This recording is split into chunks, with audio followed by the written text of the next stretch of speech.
जय हिंद फ्रेंड्स, आप लोग कैसे हैं। आज हम बात करेंगे आबकारी आरक्षक परीक्षा 16 सितंबर 2025 mathematics first shift paper analysis, यानी कि मैथमेटिक्स के क्वेश्चन जितने भी आए हैं 16 सितंबर में उन क्वेश्चन के बारे में बात करेंगे। तो चलिए जल्दी जल्दी सॉल्व कर लेते हैं। पहला क्वेश्चन है बहुत ही अच्छा क्वेश्चन है। बोला है आंकड़ों का बहुलक ज्ञात करें। तो जैसे कि मैं आप लोगों को बताया हूँ कि बहुलक क्या है, बहुलक की परिभाषा क्या है, अपने भाषा में हम लोग समझ लेते हैं। बहुलक क्या होता है? जो आंकड़ों में बहुत बार आए, मतलब सबसे ज़्यादा आए, वही क्या कहलाता है? बहुलक कहलाता है। तो देखते हैं इन आंकड़ा में सबसे ज़्यादा कौन सा संख्या आया हुआ है। तो 8 देख लेते हैं पहले। 8 कितने बार है? 1 2 ही है। इसके बाद सबसे ज़्यादा संख्या कौन सा हो सकता है देखना पड़ेगा। ये 12 है। 1 2 3 और 4 संख्या दिख रहा है। और इसके अलावा लगभग कोई नहीं है, यानी कि हमारे इन आंकड़ा में बहुलक क्या हो जाएगा? 12 हो जाएगा। क्यों? क्योंकि सबसे अधिक बार आ रहा है, बहुत बार आ रहा है, इसलिए हमारा आंकड़ा का बहुलक क्या होगा? 12 होगा। चलिए देखते हैं अगला क्वेश्चन। बहुत ही अच्छा क्वेश्चन है। ए किसी कार्य को 9 दिन में तथा बी उसी कार्य को 8 दिन में कर सकता है। देखिए, जो ए है किसी कार्य को कितने दिन में कर सकता है? 9 दिन में कर सकता है। और बी उसी काम को कितने दिन में कर सकता है? 18 दिन में कर सकता है। 18 दिन में कर सकता है। यदि दोनों एक साथ कार्य करें तो कार्य कितने दिन में पूरा हो जाएगा? यानी कि ए और बी दोनों मिलकर कार्य करें तो कितने दिन में पूरा हो जाएगा। चलिए हम इसको सॉल्व करेंगे। यानी कि इन दोनों को हम लोग को लेना पड़ेगा एलसीएम। इन दोनों के एलसीएम लेंगे तो कितना हो जाएगा? दोनों के एलसीएम लेंगे तो होगा 18। एलसीएम लेंगे तो हो जाएगा 18। इसके बाद इसमें हम भाग देंगे। 9 का भाग देंगे तो कितना आ जाएगा? 9 दूना 18। और 18 में 18 का भाग देंगे तो कितना हो जाएगा? 1 हो जाएगा। ठीक है।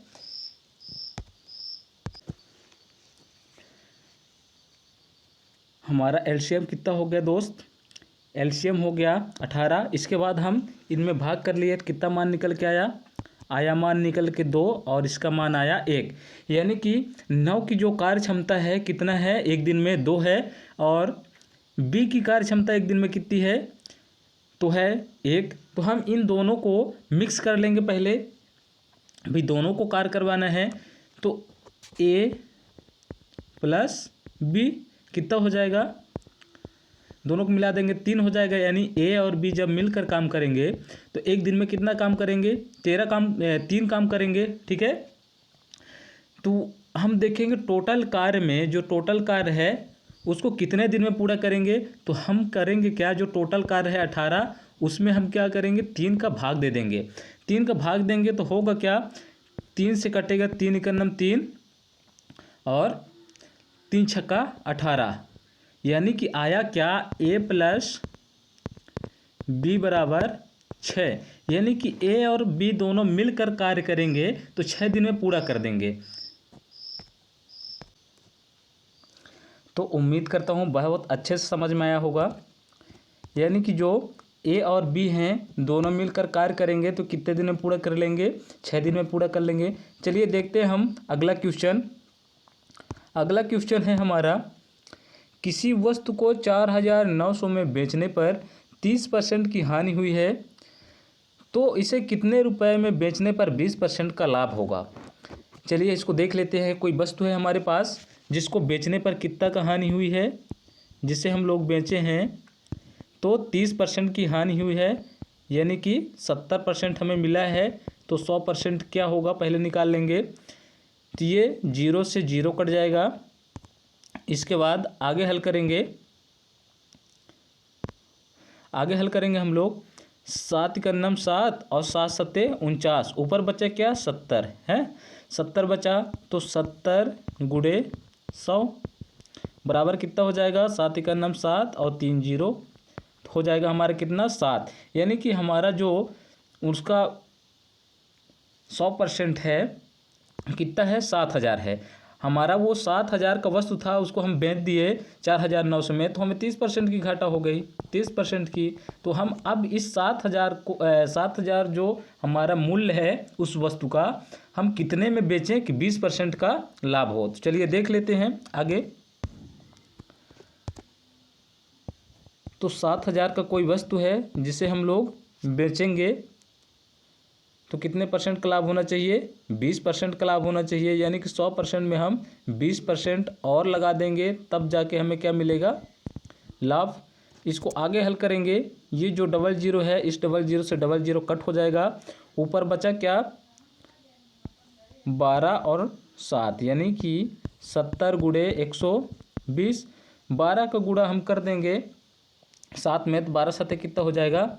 84 हो जाएगा।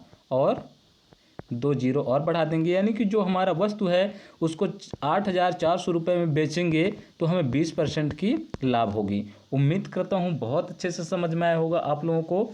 देख लेते हैं अगला क्वेश्चन। अगला क्वेश्चन है हमारा 12 क्रमागत सम संख्याओं का औसत 40 है, तो सबसे बड़ी संख्या ज्ञात कीजिए।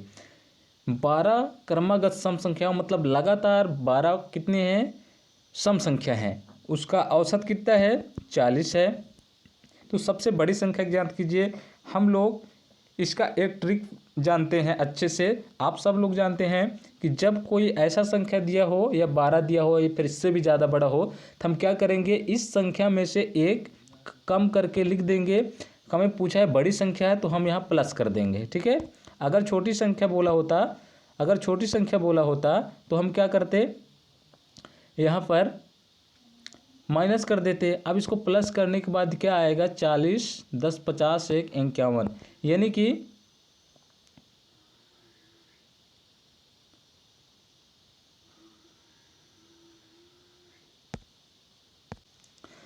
कोई बात नहीं, देखते हैं हमें क्या पूछा है। 12 क्रमागत पूछा है, तो 12 क्रमागत पूछा है, कोई संख्या है तो उसके बीच का आएगा। बीच का यानी कि 51 दशमलव कुछ आसपास में आएगा, इसलिए हमारा संख्या क्या आ रहा है? 51 आ रहा है। अगर यही संख्या हमारे पास क्या होता?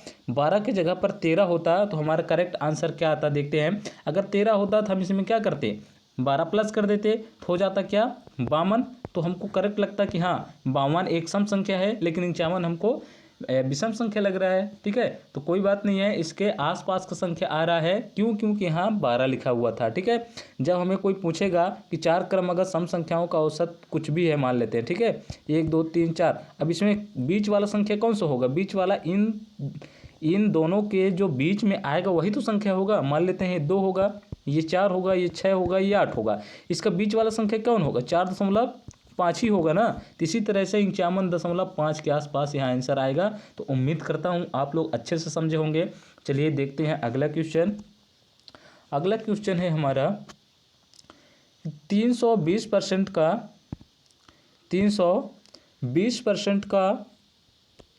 40% कितना होगा? बहुत ही अच्छा क्वेश्चन है मेरे फ्रेंड्स। इसको देखते हैं हम लोग। 350 रुपये का 20%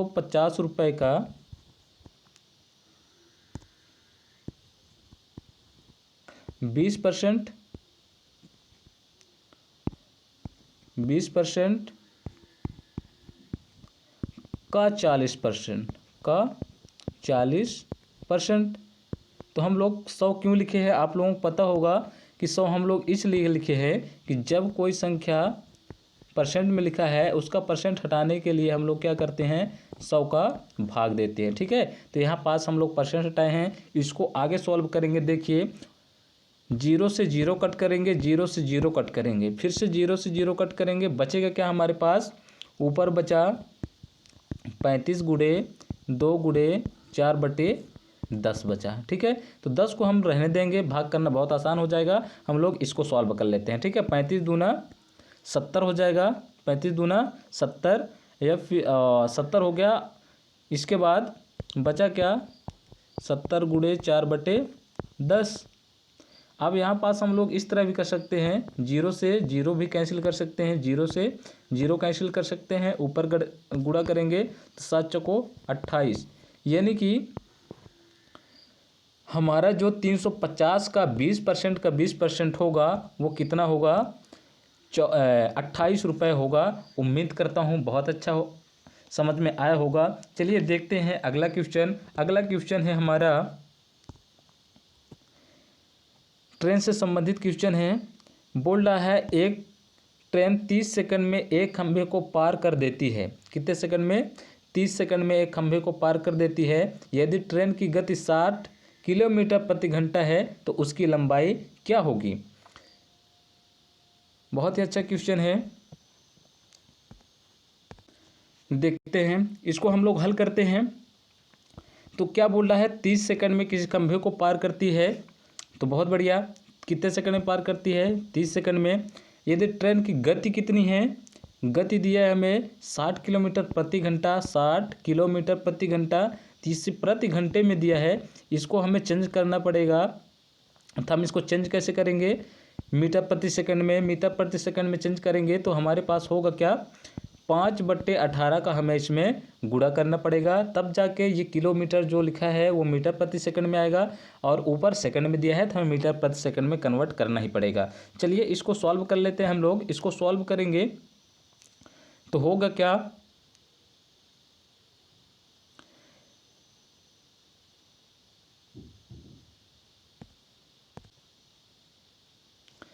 इसको हम लोग हल करेंगे तो 2 से काटेंगे, 9 दूना 18 और 9 दूना 18, फिर 2 9 18, या और 2 15 यानी कि 15 दूना 30। तो ऊपर क्या आ जाएगा, 15। ये कट गया।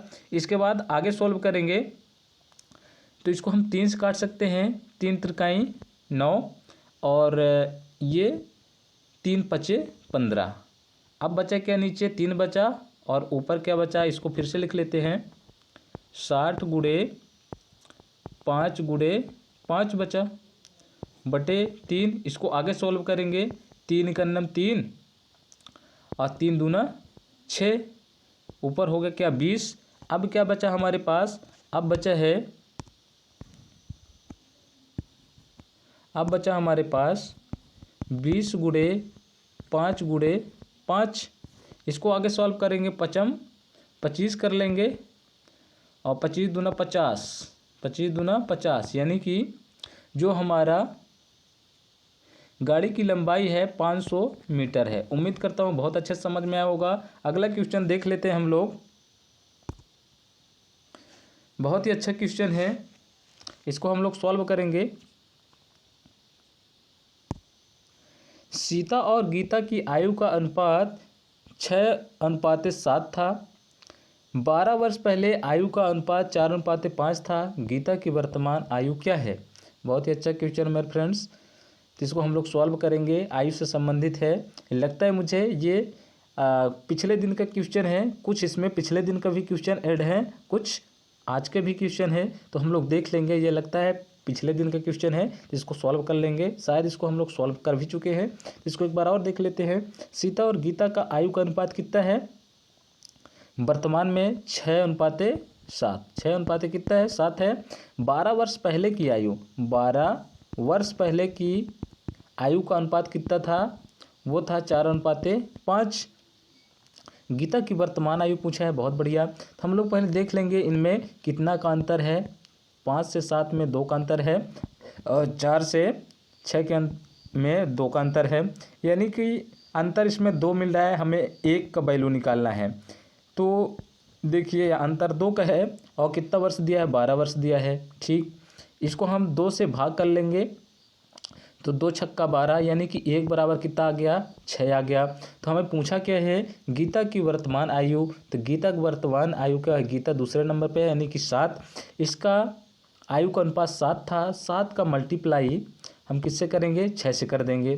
तो 7 गुणे 6 बराबर 7 छंग 42, यानी कि गीता की जो वर्तमान आयु है वो कितने वर्ष की ही गीता? वो है 42 वर्ष। गीता जो है 42 वर्ष की है।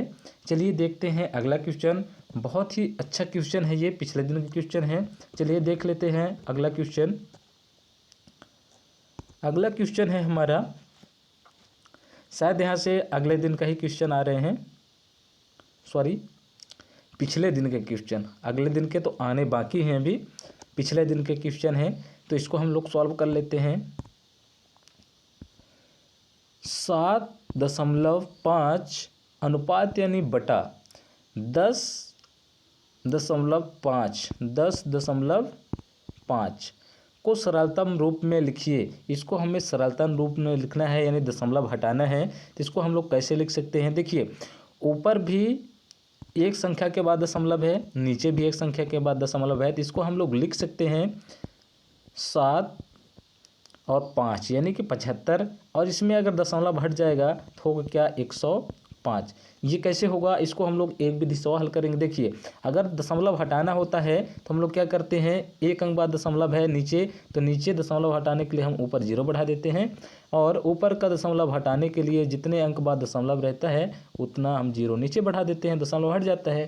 तो यहाँ हुआ क्या है, दोनों में एक एक का है, एक एक के बाद दशमलव लगा हुआ है। तो इसको हम लोग क्या करेंगे कि 0 ना लगाएंगे फिर भी काम चल जाएगा। 75/105 लिखा था फिर भी काम चल गया, अगर 0 बढ़ा दिए तो भी कोई दिक्कत नहीं है, 0 से 0 कैंसिल हो ही जाना है।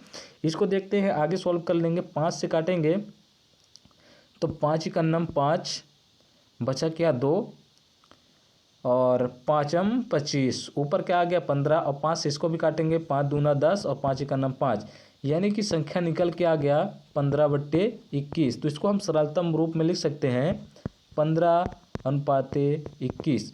तो बहुत ही सरल क्वेश्चन है मेरे फ्रेंड्स, उम्मीद करता हूँ बहुत अच्छे से समझ में आया होगा। अगला क्वेश्चन देख लेते हैं हम लोग। अगला क्वेश्चन है हमारा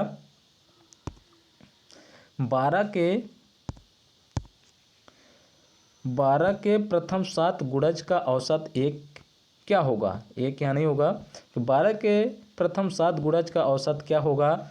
तो जो 12 है उसका प्रथम से लेकर 12 गुणे 7 तक का, 12 गुणे 7 तक का औसत क्या होगा? यानी कि शुरू में क्या है? 12, और लास्ट में हम 7 का गुणा करते जाएंगे, कितना हो जाएगा? 12 सते 84। अगर किसी भी गुणज में अगर लगातार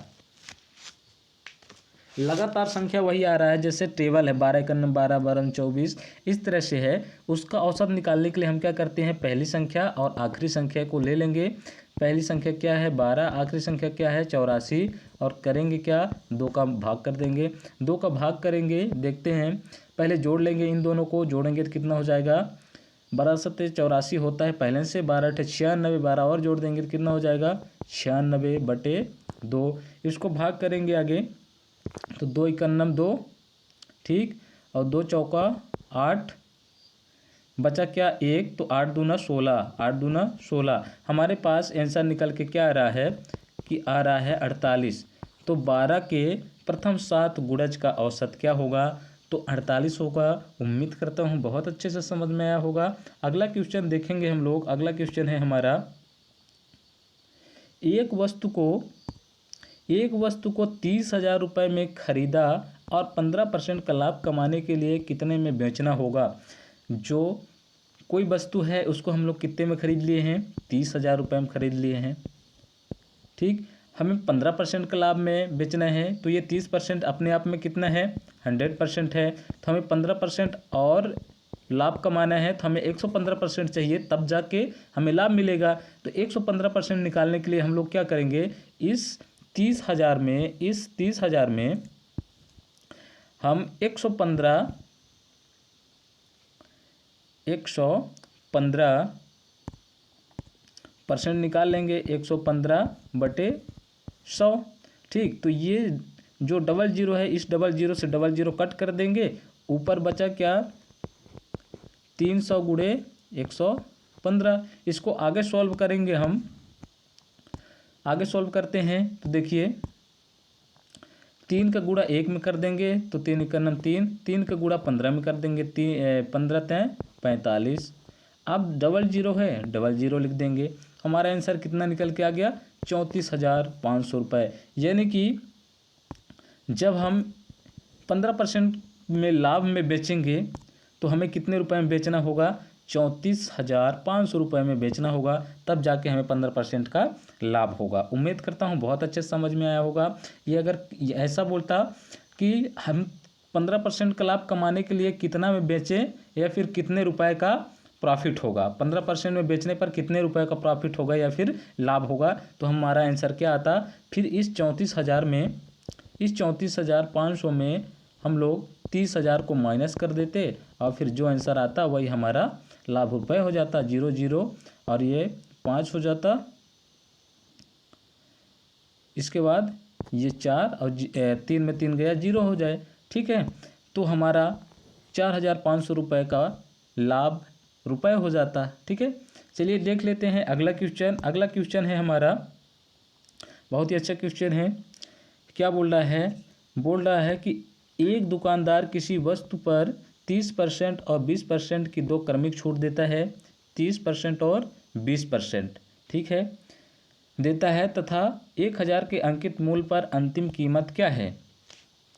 हमारा जो अंकित मूल्य है 1,000 रुपये है, 1,000 अंकित मूल्य पर वो 30% और 20% का छूट दे रहा है। तो अंतिम मूल्य पूछा है, लास्ट में कितने में बेचेगा ये पूछ रहा है। तो हम लोग क्या निकालेंगे पहले 1,000 अंकित मूल्य है गुणे कितना 30%, यानी कि हम लोग 70% निकाल लेंगे। हमें निकालना क्या है, अंतिम मूल्य निकालना है, इसलिए 70%, 30% छूट दे रहा है तो दे दे, कोई दिक्कत नहीं, 70% हम लोग निकाल लेंगे। फिर और क्या बोल रहा है, 20% का और क्रमिक छूट देता है, तो यानी कि 80% और हम लोग निकाल लेंगे। इसको सॉल्व करते हैं आगे, तो देखिए होता क्या है, ये 00 से 00 कट गया, ये भी 00 से इधर भी 00 कट गया, ऊपर बचा क्या 10 गुणे 7 गुणे 8, तो 8 सत्ते 56, 56 और 1 कम 56 हो जाएगा, 1 0 है तो हो जाएगा 560 रुपये की जो अंतिम मूल्य है उसका कितना हो जाएगा 560 रुपये हो जाएगा। उम्मीद करता हूँ बहुत अच्छे से समझ में आया होगा। इस तरह के क्वेश्चन आप लोग पढ़ के जाइए और अच्छे से नंबर लेके आइए। तो चलिए मिलते हैं अगले वीडियो में, तब तक के लिए थैंक यू सो मच।